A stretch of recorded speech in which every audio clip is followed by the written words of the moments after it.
The meteorological log is dated June 18, 1867. A researcher named Elena Petrova finds it in the Russian State Meteorological Archive. The ledger is bound in dark leather, pages thick and fibrous. The entries are meticulous: temperature, barometric pressure, humidity, wind direction, standard observations for the period. What stops her is the additional column. Unmarked, unlabeled, just numbers and times. 0600, 64 Hertz, 12 minutes. 1200, 128 Hertz, 18 minutes. 1800, 64 Hertz, 12 minutes. The pattern repeats daily. June through October 1867. 5 months of parallel data. Weather observations in the standard columns. Bell frequencies and durations in the unofficial column. Someone was tracking bells alongside weather, systematically, daily, as if the two were connected. In the margin of the July 14th entry, a pencil note: cessation at 1400 correlates with pressure drop within 90 minutes. Consistent pattern. Cessation, the stopping of bells, correlated with barometric changes, not random observation. Consistent pattern, as if bells influenced atmospheric pressure, or as if someone thought they did. The next page is missing, torn out. The jagged edge remains in the binding. The entry should be July 15th. Instead, July 16th appears. 1 day gone, removed deliberately. The meteorological observations continue uninterrupted. Only the bell frequency column ends. From July 16th onward, it's blank. No explanation, just absence. History remembers progress but forgets what it replaced. The official history of meteorology is one of gradual understanding.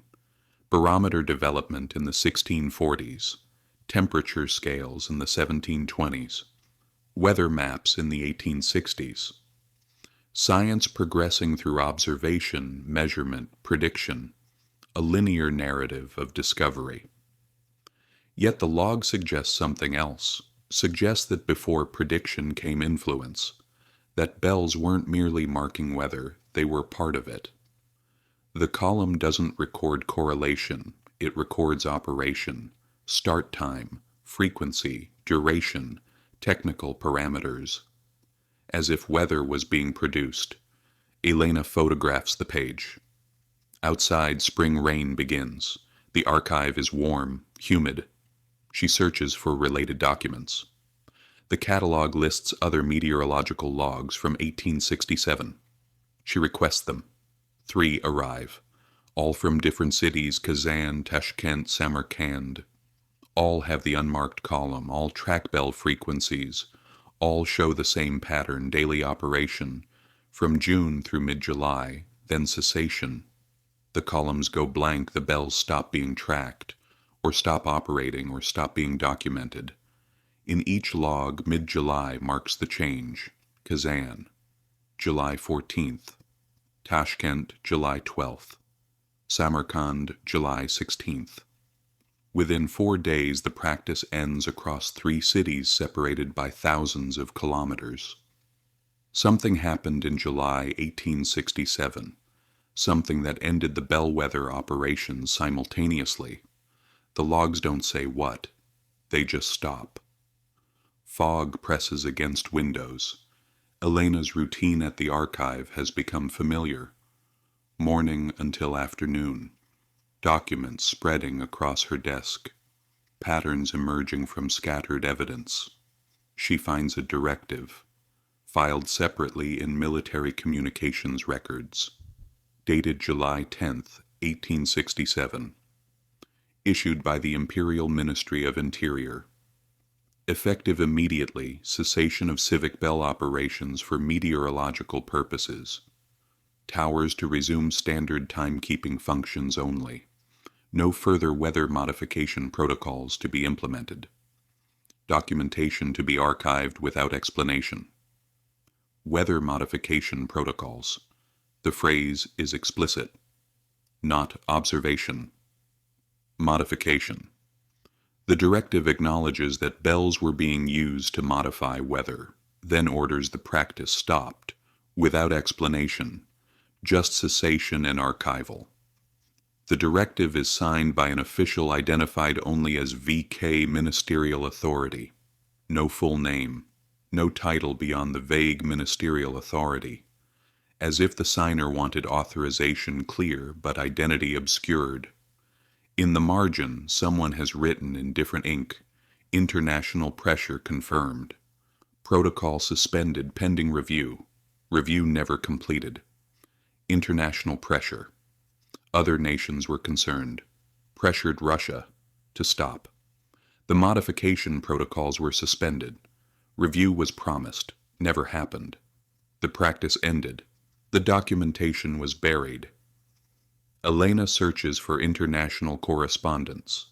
The archive has some. Diplomatic cables from 1867.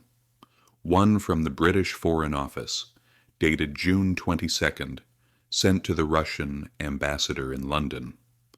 Her Majesty's government requests clarification regarding reports of artificial weather generation in territories under your Imperial Majesty's control. Such activities, if verified, constitute breach of established atmospheric sovereignty norms. Atmospheric sovereignty, a term that doesn't exist in modern international law. Yet in 1867 it was invoked formally by the British government, suggesting recognition that weather modification was possible, that it violated sovereignty, that it was being practiced. The Russian reply, dated July 2nd, Her Imperial Majesty's government acknowledges receipt of inquiry. Operations in question have been reviewed and discontinued. No violation of atmospheric norms was intended. Matter is considered closed. Discontinued. Within days of the British complaint, the bellwether operation stopped. The logs went blank. The protocol was suspended. Cold air settles. Evening. The archive will close soon. Elena has one more document. A technical manual. No date. No author. Just Manual of Atmospheric Conditioning. Tower Operations. The paper is thick. The binding professional. Official publication, but no publishing house listed. The manual describes bell operation for atmospheric influence. It specifies frequencies, 64 Hz for pressure reduction, 128 Hz for moisture accumulation, 256 Hz for thermal modification. Each frequency produces different atmospheric effects. The manual provides timing protocols, duration recommendations, intensity specifications. The physics described is acoustic. Low-frequency sound waves create pressure differentials. Sustained tones generate standing waves in atmospheric layers. These waves influence air movement, temperature gradients, moisture condensation. The manual treats atmosphere as a resonant medium, bells as instruments for inducing specific vibrational patterns. Modern atmospheric physics recognizes that sound affects air. Shock waves from explosions create pressure changes. Thunder influences local weather briefly. But sustained coordinated acoustic operations, bells tuning atmosphere like musical instruments. The manual describes this as established technique, proven methodology, standard protocol. Yet no contemporary meteorological texts mention it, no academic papers, no scientific journals. The technique exists only in operational manuals and scattered logs, knowledge that was practiced but not published, applied but not taught, used, then discontinued. Rain continues. Summer storm. Heavy. Elena photographs the manual. The flash illuminates water-streaked windows. She compares the manual's specifications to the meteorological logs. They match. The frequencies logged correspond exactly to the manual's protocols. 64 Hz for pressure reduction, applied before predicted storms. Log durations match manual recommendations. The practice was real, documented, then stopped. On August 3, 1867, a farmer named Dmitry Volkov wrote to the Kazan city administration. His letter survives in municipal archives. Since mid-July, the rains had become irregular. Previously, we could predict moisture by the bell patterns. 3 days of morning bells at low tone meant rain would follow. This knowledge guided planting. Now the bells ring only for time. The predictability is lost. Harvests will suffer. The bells provided weather prediction, or weather production. Volkov's letter doesn't distinguish. To him, they were the same. The bells influenced atmospheric conditions reliably enough that farmers used them for agricultural planning. Their cessation disrupted this planning. The city's reply, dated August 9th. Bell operations have been standardized for timekeeping purposes only. Citizens should consult barometric instruments for weather prediction. Traditional methods no longer applicable. Traditional methods, as if bell-based weather modification was tradition. Long established, normal. The reply treats its discontinuation as modernization. Progress replacing tradition. Yet the meteorological logs show it was sophisticated, technical, coordinated, across regions, not folklore, protocol. Heat shimmers over the archive. Summer deepens. Elena has been researching for 8 months. The documents accumulate, evidence of a practice that existed, operated, then ended. Abruptly, simultaneously across territories. Following international pressure and ministerial directive, she finds engineering diagrams, tower modifications from the 1840s, blueprints showing acoustic chambers designed for atmospheric projection.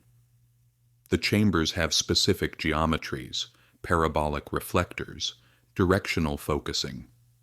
The bells weren't just ringing into general air. They were projecting sound into targeted atmospheric layers. One diagram, dated 1848, shows a tower with adjustable reflectors. The annotation reads, vertical angle adjustment for altitude targeting, 15-degree elevation for low-level moisture accumulation, 45 degrees for mid-troposphere thermal influence. Altitude targeting. As if weather systems at different heights require different projection angles. The engineering is sophisticated, calculated. The towers were designed as atmospheric instruments, precise tools for influencing specific weather phenomena.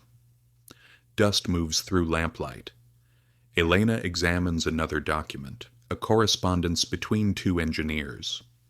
One letter, dated March 1852, discusses expansion of atmospheric modification network to include 17 primary towers and 43 secondary stations. 17 primary towers. The same number as the civic towers built in the 1850s. The towers clustered around 64.8 meters height.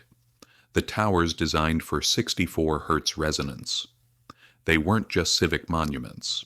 They were components of a weather modification network, a coordinated, geometric, functioning collectively. The letter continues. With complete network deployment, regional atmospheric conditions can be stabilized within predicted parameters. Drought mitigation, flood prevention, and harvest optimization become feasible through coordinated bell protocols. Drought mitigation. Flood prevention, not minor effects. Major agricultural engineering. Weather management at a scale that would transform civilization, if it worked, if the claims were real, if the protocol was effective. But evidence of effectiveness is absent. No agricultural records show improved harvests. No disaster records show reduced flooding. The system operated for approximately 20 years, late 1840-50s to mid-1867. yet outcomes are undocumented. Either effects were too subtle to measure with period instruments, or claims exceeded actual capabilities, or records were deliberately removed. Gaslight flickers, modern LED. But Elena imagines gaslight, the illumination under which these decisions were made. When someone designed towers for weather modification, when someone operated daily protocols, when someone decided it must stop. She finds a journal article, published in Munich, 1863. Über die atmosphärische Wirkung von niederfrequenten Schallwellen, on the atmospheric effects of low-frequency sound waves. The author, identified as H.M., Technische Hochschule, describes experiments with sustained tones in open air. The paper reports that 64 Hertz tones, maintained for 10 minutes, create measurable pressure changes within a 500-meter radius. The pressure drops by 0.2 millibars, small, but measurable, and cumulative. Multiple sources, coordinated, could produce larger effects. H.M. concludes, while atmospheric modification through acoustic means is theoretically possible, practical implementation would require infrastructure of improbable scale. The energy expenditure versus effect magnitude makes such systems economically unfeasible. Yet the towers existed. The protocols were implemented. The practice operated for 2 decades. Someone found it feasible enough to build 17 primary towers and 43 secondary stations, to maintain daily operations, to produce enough effect that international complaints resulted. What H.M. called improbable had already been built, was already functioning. His paper, published in 1863, describes theoretical impossibilities that were operational realities. Either his analysis was incomplete, or the systems were more efficient than his calculations suggested, or other factors existed that academic physics hadn't recognized. Fog drifts through streets. Morning. Elena walks to the archive. Her path takes her past a civic tower. The structure rises 64 meters. The bell chamber is empty, silent since 1889 when bells were removed.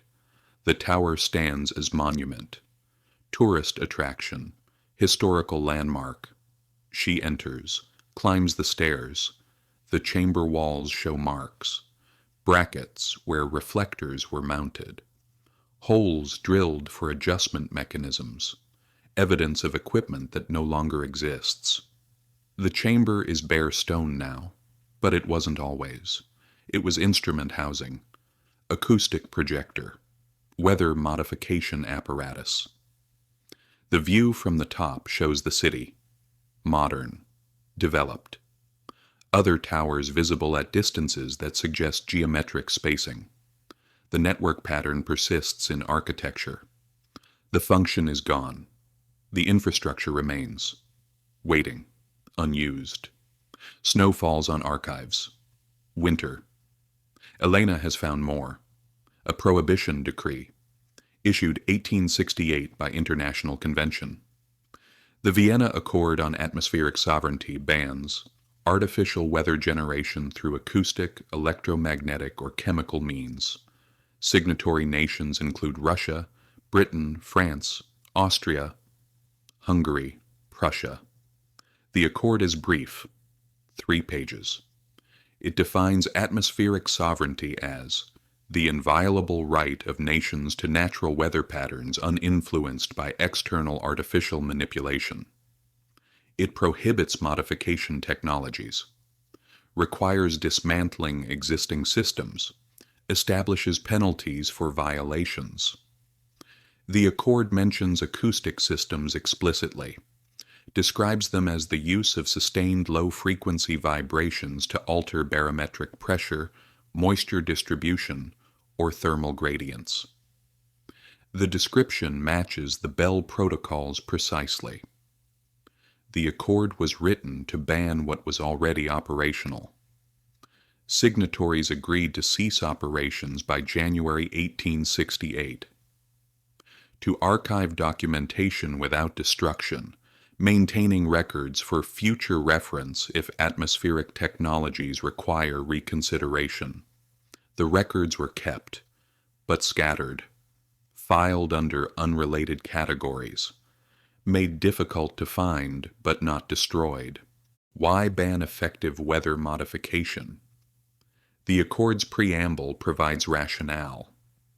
Unilateral atmospheric modification creates cross-border effects beyond control of affected nations.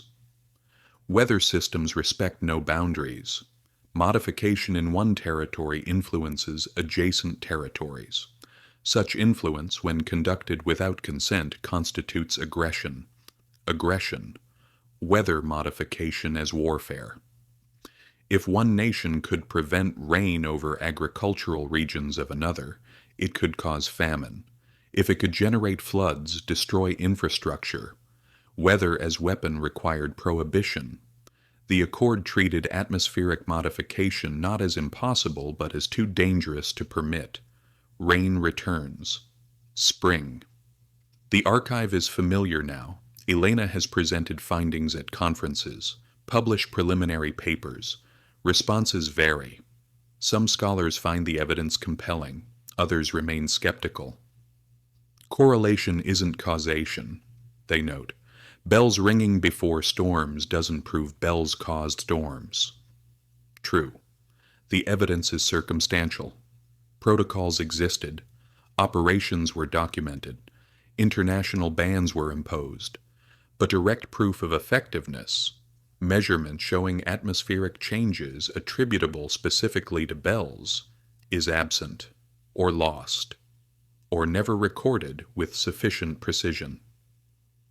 Modern acoustic research shows low-frequency sound can affect atmosphere. High-intensity sources, explosions, sonic booms, create measurable pressure waves. But sustained church bells, at 64 Hz, with 1860s bronze alloys? Modern physics suggests effects would be minimal, localized, insufficient for weather control, yet the systems were built, operated, then banned by international treaty. Nations don't ban ineffective technologies. The Vienna Accord wouldn't exist if weather modification was mere superstition. Something worked well enough to threaten sovereignty, to require prohibition, to justify international coordination. Heat settles over cities. Summer. The towers stand, silent. Their bells removed in 1889. Their protocols ended in 1867. 22 years of weather modification, if that's what it was. Then cessation. The atmospheric conditioning infrastructure remained but stopped functioning. Not destroyed, deactivated. A modern study conducted in 2019 by atmospheric physicists analyzed historical weather data from 1850 to 1890. The study found anomalous patterns. Precipitation in regions with civic tower networks shows 8% greater regularity during 1850 to 1867 compared to 1868 to 1890. Statistical significance is marginal but persistent. Cause unknown. 8%, small, but across agricultural regions over decades significant. Enough to affect harvest reliability. Enough to notice if it changed. The pattern exists in data.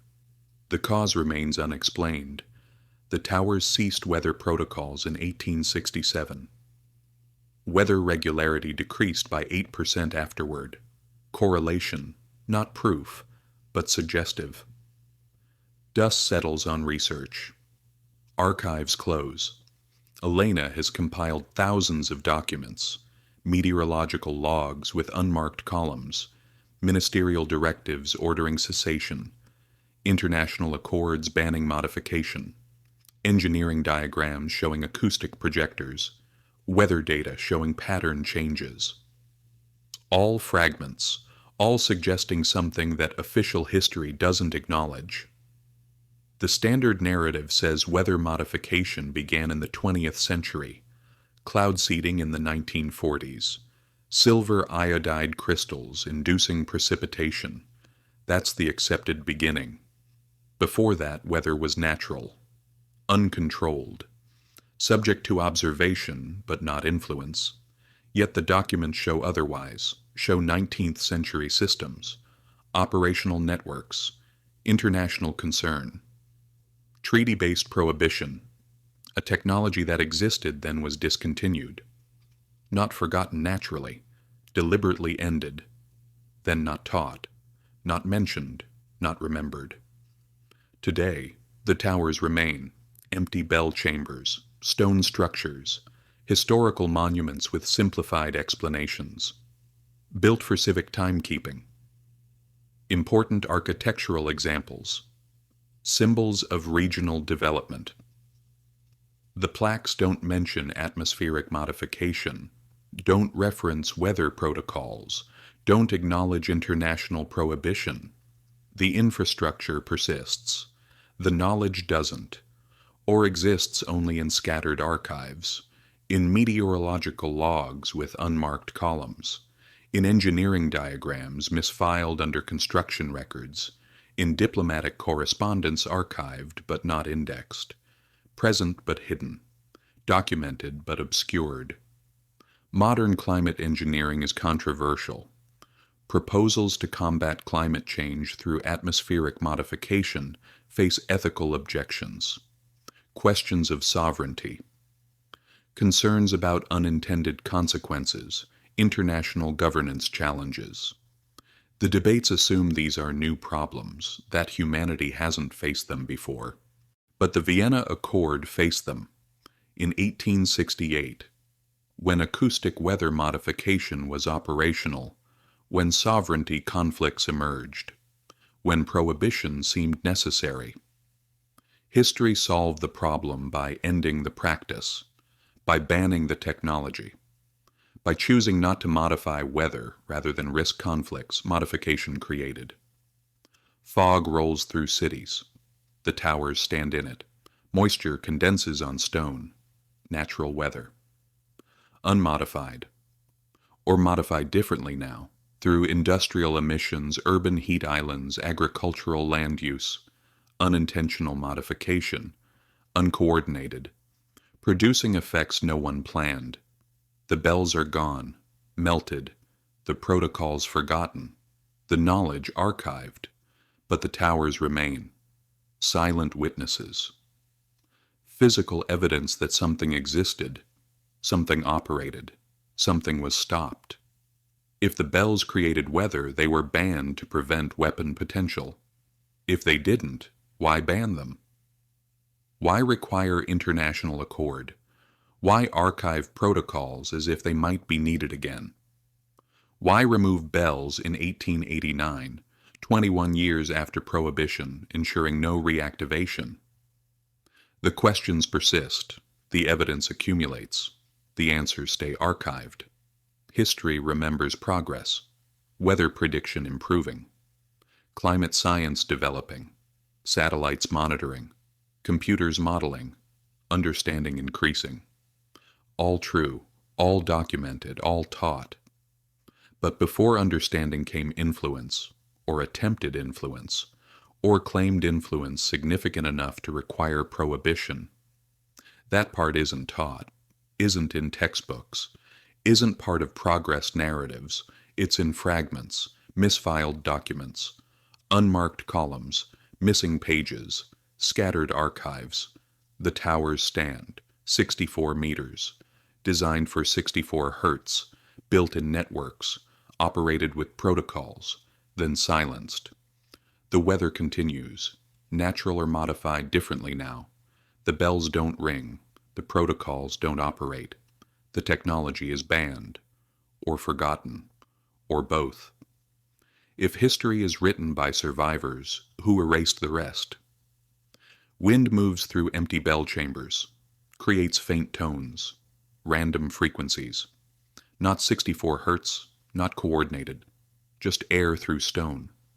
Natural sounds, undesigned. The chambers wait. The infrastructure persists. The bells are absent. The weather continues. Something was attempted. Something was stopped. The documents confirm this. The reason remains archived. Yes, dear listeners, this video ends here. Thank you for listening. I look forward to your comments.